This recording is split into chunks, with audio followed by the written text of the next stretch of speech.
The first thing that shattered the silence that evening was not the clinking of glasses or the polite chatter of customers, but the sharp, cutting words of a man who thought himself superior. "We don't serve your kind here." It came out almost casual, as if he had rehearsed it so many times that cruelty had become a habit, not an act. And for a moment, the entire restaurant seemed to freeze, as though time itself recoiled from the ugliness of the sound.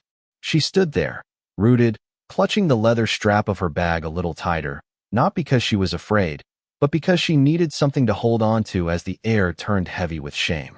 People stared but said nothing. Some looked away, others pretended to be engrossed in their menus, while a few exchanged guilty glances, silently wishing someone else would do the right thing. The man who spoke, the manager with a neatly pressed shirt and a face hardened by years of entitlement, folded his arms across his chest. His name was Richard Carver, and in that moment, he believed he held all the power.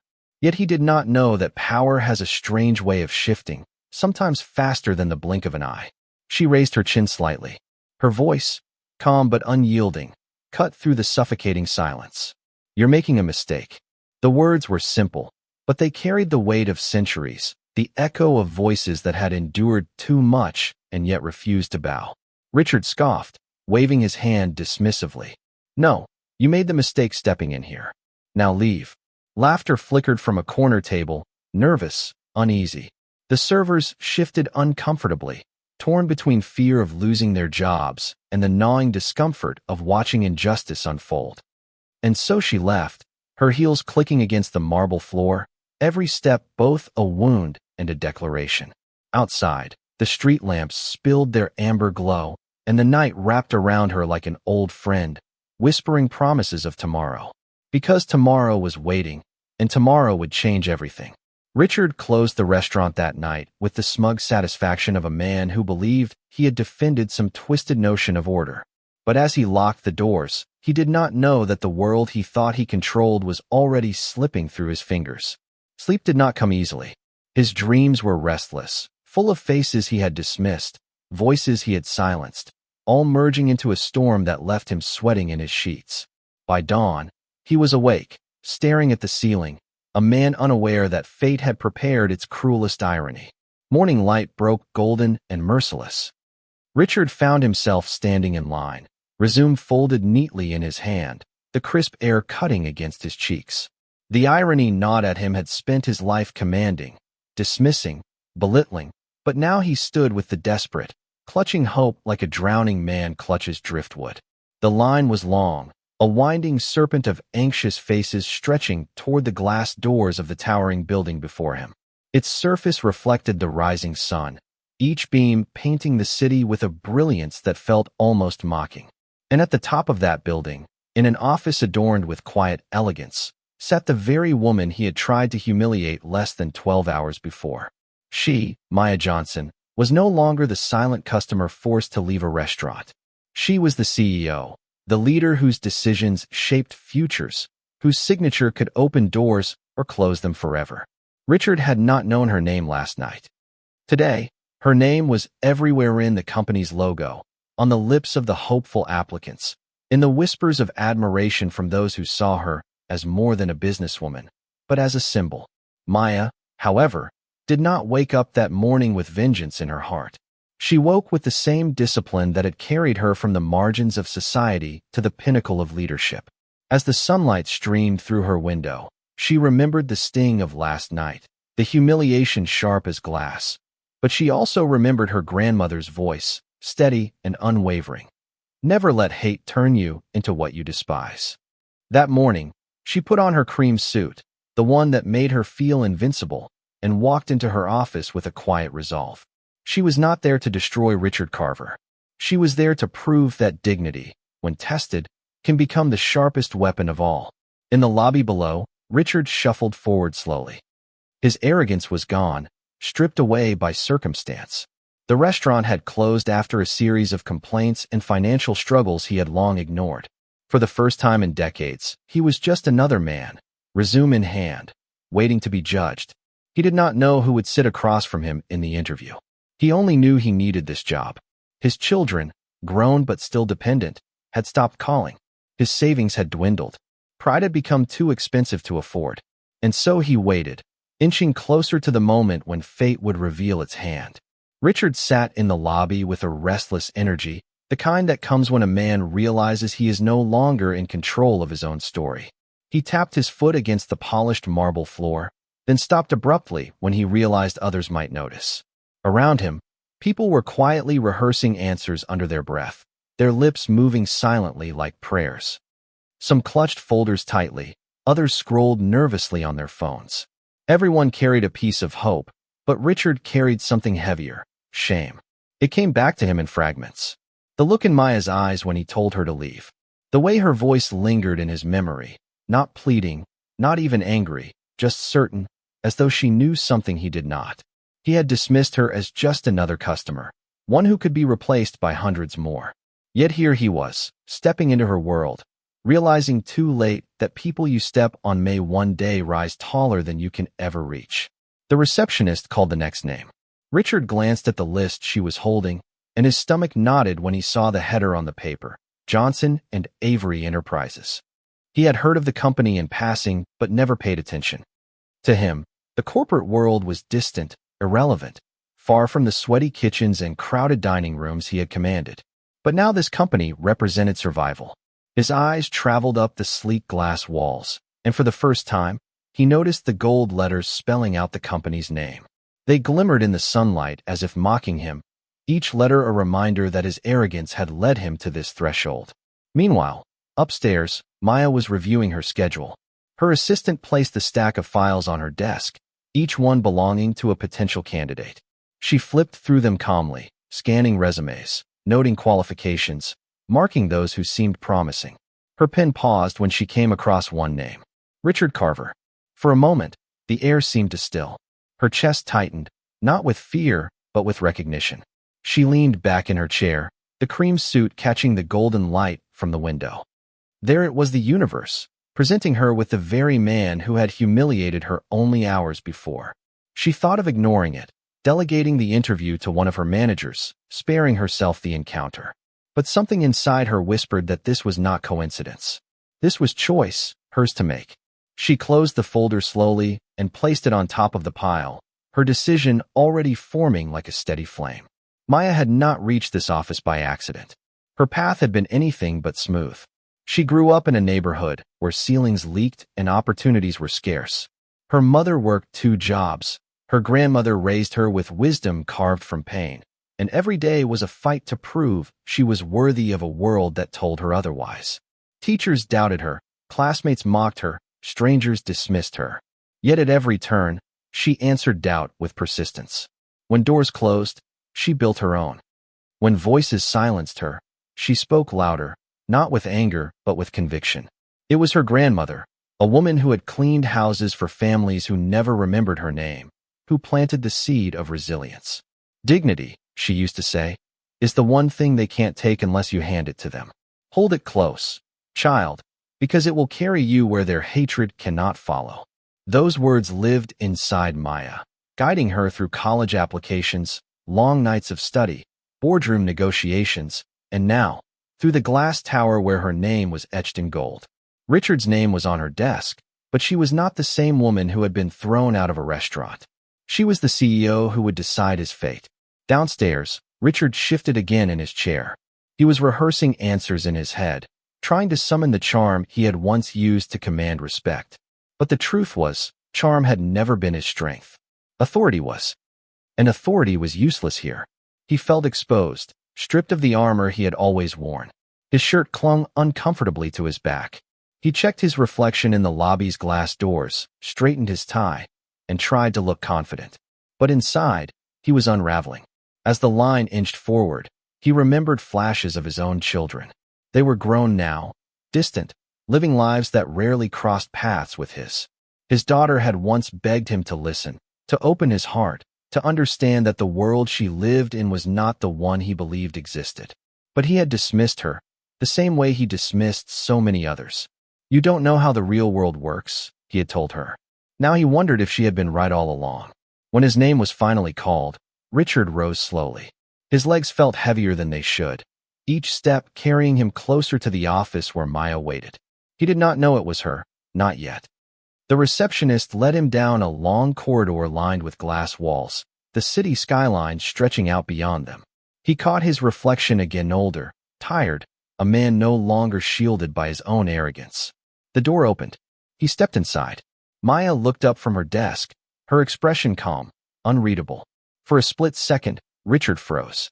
Recognition hit him like a blow.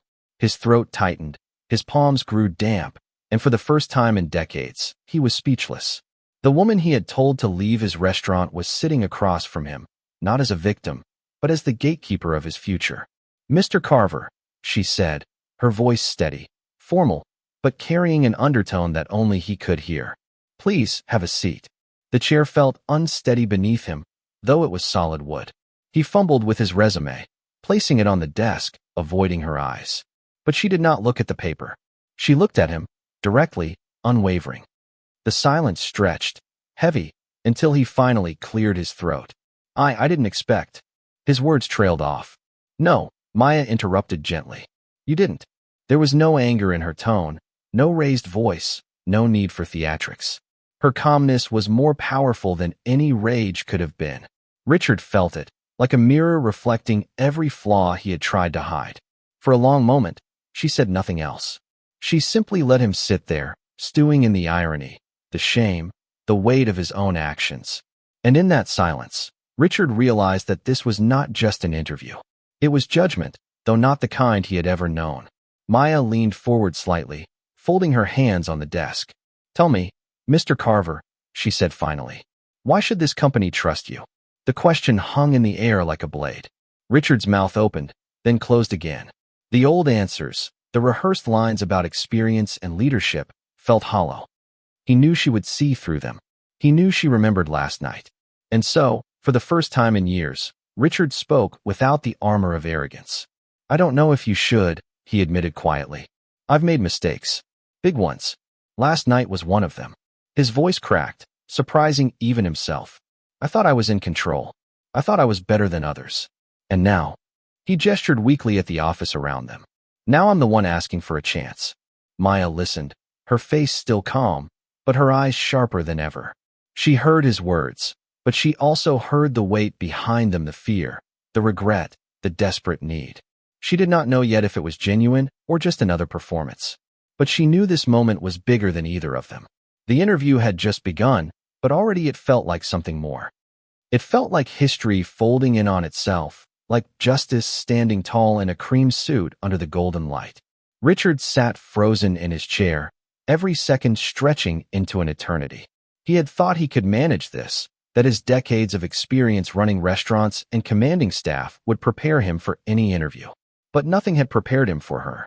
She was composed, radiating authority without raising her voice, her presence filling the room more powerfully than any angry outburst could. The golden light from the windows framed her face, making her seem almost untouchable, a living reminder that dignity has its own kind of armor. Maya let him sweat for a moment longer. She had learned long ago that silence was sometimes the sharpest tool. People revealed themselves when confronted not by noise, but by stillness.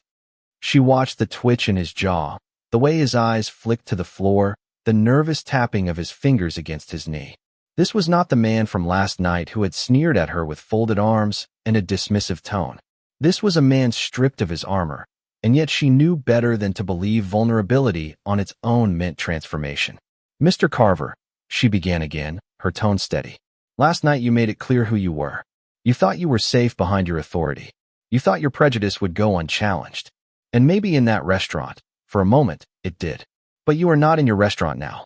You are here, asking for a place in mine." She leaned forward slightly. "So tell me again, why should this company trust you?" The words landed like stones in his chest. He swallowed hard, trying to summon anything that might redeem him. "I was wrong," he said, his voice rough. "There's no excuse for it.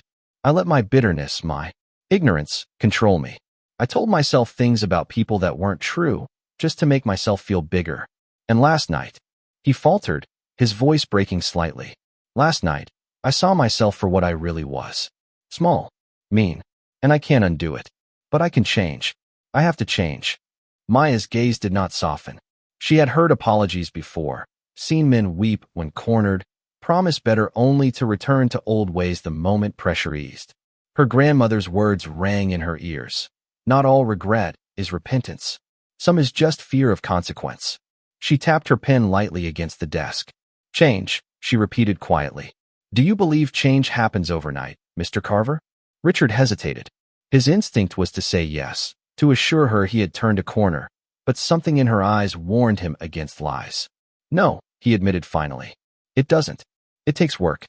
And I've done very little of that work until now. I don't even know if I deserve the chance to prove it. But I'm asking for it. The honesty startled him. For so long, he had lived behind a wall of defensiveness, quick to blame others, quick to dismiss criticism. But here, under her gaze, the walls crumbled. He felt naked in a way that terrified him, and yet he could not stop himself. Words tumbled out like confessions. I lost my restaurant. I lost my marriage. My kids don't call anymore. And maybe I earned all of it. But I don't want to end the rest of my life being the man I was last night. For the first time, Maya allowed a flicker of something curiosity, perhaps, or piteto cross her face. She thought of the years she had fought men like him, the countless times she had been told to leave, to quiet down, to know her place. She had dreamed of this moment, not specifically with Richard, but with any of the faces that had once loomed over her with disdain. The moment when power would shift, when the scales would tip, when she would no longer be the one sent away, but the one deciding who stayed. Yet victory, she realized, was not in revenge. It was in proving that dignity survives even when hatred tries to strip it away. Mr. Carver, she said slowly, this company values integrity above all else. Not just skill, not just experience, but integrity. What you showed last night was the opposite. And now you're here, asking me to believe you've changed in less than 24 hours. She leaned back, her hands folded neatly in her lap. Do you understand how difficult that is to believe? Yes, he whispered. His throat felt dry. I understand. The silence stretched again. Richard wanted to fill it, to beg, to plead, but something in Maya's composure held him still. She was not just testing him. She was weighing him, measuring not his words but the truth behind them. Finally, she spoke. Tell me a moment in your life, long before last night, when you had the chance to do the right thing and chose the easy thing instead. The question stunned him. His mind scrambled. Memories surfaced unbidden, moments he had buried. He thought of his daughter's friend, a black boy who had once come over for dinner. He had treated the boy with forced politeness, then told his daughter later that she should choose her company more carefully. He thought of the young server at his restaurant, a Mexican immigrant who worked harder than anyone else, whom he had mocked for his accent until the boy finally quit. And he thought of his own father, a man who had filled his ears with poison about who was worthy and who was not, poison he had swallowed without question. His voice cracked as he answered. Too many, he said softly. Too many times I took the easy way, the cruel way, because it was safe, because it made me feel in control. And every time, I told myself it was nothing, but it was everything. It made me who I was last night. Maya's expression remained steady, but inside she felt a storm. She could see the cracks in him now, the raw edges of a man realizing his own ugliness. She did not trust it completely, but she recognized the humanity in it. And that, perhaps, was the hardest part. It would have been easier if he had remained arrogant, if he had come into this office sneering as he had in the restaurant. But humility, even fragile, imperfect humility, was harder to confront. She stood suddenly, crossing to the window. The city sprawled beneath her, bathed in golden light. She placed her hand lightly on the glass, feeling the warmth of the sun against her palm. Do you know what I thought about last night as I walked out of your restaurant? She asked without turning around. Richard shook his head, his voice barely audible. No, I thought about my grandmother, Maya said. Her voice softened, though it carried the weight of memory. She cleaned houses for people who never looked her in the eye. She raised me on stories of strength, of survival, of dignity. And she told me never to let hate make me small. Last night, you tried to make me small, but all you did was remind me of how far I've come. She turned then, her gaze piercing. And now, you are the one who is small. The question is whether you stay that way. Richard felt tears sting his eyes, unbidden and unwelcome. He blinked hard, but they spilled anyway, cutting tracks down his cheeks. I don't want to stay that way, he whispered. The room fell silent again. Maya studied him, weighing every word, every gesture. She thought of the young servers in his restaurant, the customers who had likely endured his prejudice in silence, the lives brushed aside by his arrogance. Could one man's regret ever balance that scale? Perhaps not. But perhaps it wasn't about balancing. Perhaps it was about choosing who he could become now. Finally, she sat back down. This interview is over, she said firmly. Richard's heart sank, his head dropping. But then she added, you will not get the position you applied for. Not today.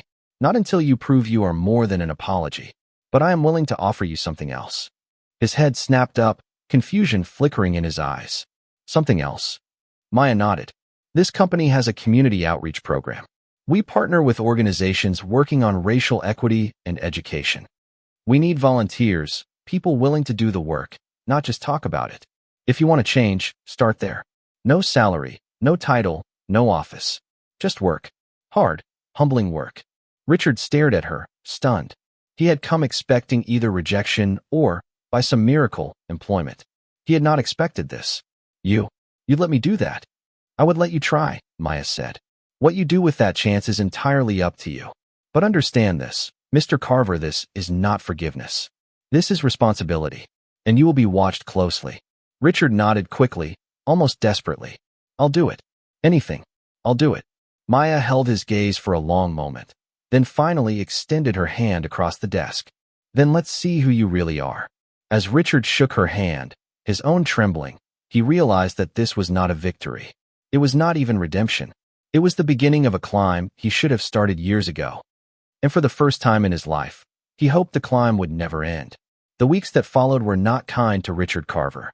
For a man who had spent decades barking orders, who believed leadership meant domination, the transition into community service felt like a punishment carved from irony. His first assignment placed him in a cramped after-school center tucked between two aging apartment buildings. The place smelled faintly of chalk and disinfectant, and the walls were covered in colorful murals painted by children whose imaginations soared higher than the broken ceiling fans above their heads. Richard's job was simple: sweep, clean, carry supplies, and help set up tables for tutoring sessions. There was no desk, no title, no staff to command. Only children who looked at him with cautious curiosity, and volunteers mostly young, mostly people of color who regarded him with quiet suspicion.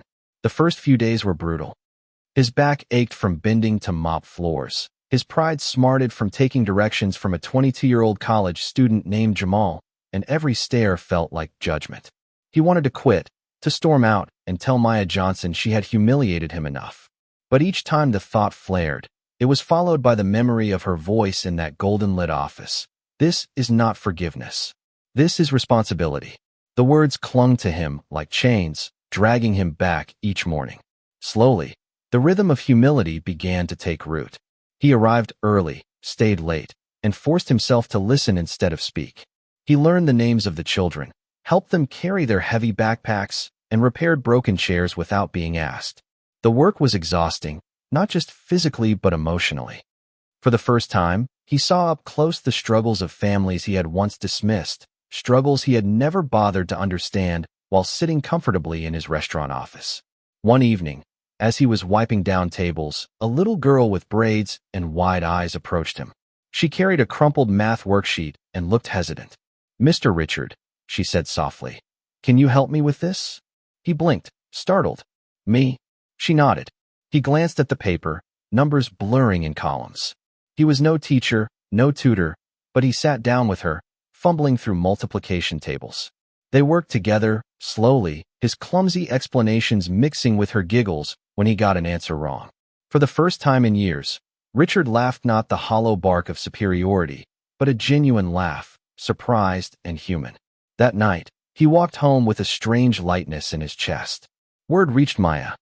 Not directly, she had instructed her staff not to update her daily on his progress, but the reports trickled in nonetheless. "He shows up," one supervisor noted. "He doesn't complain," another said. "He's clumsy, but he's trying." Maya read each line carefully, never allowing herself to draw conclusions too quickly. She knew better than to mistake effort for transformation. But she also knew change, if real, was often born in quiet persistence. Months passed. Richard grew leaner, his hands rough from work, his face etched with humility instead of arrogance. The children began to greet him with smiles, the volunteers with cautious nods. Jamal, who had once looked at him with nothing but disdain, eventually clapped him on the shoulder after a long day of moving supplies. "Not bad, old man," he said with a grin. It was the closest thing to acceptance Richard had felt in years. And yet, the past still shadowed him. At night, alone in his small apartment, he replayed the countless faces he had turned away, the voices he had silenced, the cruel words he had spoken without thought. He knew redemption was not about erasing them, nothing could do that, but about carrying them honestly, letting the weight remind him of who he refused to be again. Then came the day Maya decided to see for herself. She arrived unannounced at the community center, her cream suit as immaculate as ever, her presence commanding even in the modest space. The room buzzed with children's laughter and the scrape of chairs. Richard was kneeling on the floor, helping a boy build a wobbly tower from donated blocks. He looked up and froze when he saw her. For a moment, he felt again the sharp sting of shame, the memory of that restaurant night crashing back like a wave. He scrambled to his feet, wiping his hands on his shirt, his voice stumbling. "Ms. Johnson, I didn't know you were." Maya raised a hand gently. "Don't stop on my account." She watched him for a while, saying little. He returned to helping the children, though his hands trembled slightly under her gaze. She observed not just his actions, but the way others reacted to him, the smiles, the easy chatter, the quiet acknowledgement. It told her more than any report could. After an hour, she asked him to step outside. The golden light of late afternoon bathed the cracked sidewalk in warmth. They stood together, the sounds of children echoing faintly behind them. "You've been here for months," Maya said, her tone measured. "And you've stayed." Richard nodded. "Yes, ma'am. You know this doesn't erase what you did. Not to me, not to anyone else." "I know," he said quickly. "I don't expect it to. I'm trying to be different now." Maya studied him, her eyes searching. She saw no arrogance, no defensiveness, only the raw weariness of a man who had been stripped bare and forced to rebuild. Perhaps the rebuilding would never be complete, but perhaps that was the point. Finally, she spoke. "Change is not about grand gestures, Mr. Carver. It's about consistency, about showing up when no one is watching. From what I've seen today, you're learning that." Richard swallowed hard, emotion clogging his throat. "Does that mean?" "It means," Maya interrupted gently, "that you've earned the right to apply again. Not for a leadership role, not yet, but for honest work, a chance to keep building, this time with accountability." For a moment, Richard could not speak. His chest ached with something like relief, something like gratitude. He nodded quickly, words tumbling. "Thank you. Thank you for giving me." She shook her head. "Don't thank me. Thank the people who gave you space to prove yourself. Thank those kids inside. Thank the world that still lets you try. Redemption isn't a gift, Mr. Carver. It's a responsibility you have to carry every single day." With that, she turned to leave. The sun caught her hair, casting a golden halo around her figure as she walked away. Richard stood frozen, watching her, feeling both humbled and strangely hopeful. For the first time in his life, he understood that respect was not something demanded, but something earned slowly, painfully, one act at a time. Weeks later, Richard began his new position in the company not as a manager, not as a leader, but as part of the facilities team. He cleaned offices, repaired furniture, carried boxes. Each task reminded him of the humility he had learned at the community center. And each morning, when he passed the company's golden logo shining against the glass, he whispered a quiet promise to himself. "Don't go back. Keep climbing." Maya saw him occasionally in the hallways. She never offered more than a nod, never pretended forgiveness came quickly. But in those nods was acknowledgement or recognition that he was walking the long road, and that was enough for now. The city moved on. The restaurant where it had all begun closed permanently, replaced by a small cafe run by a young immigrant couple.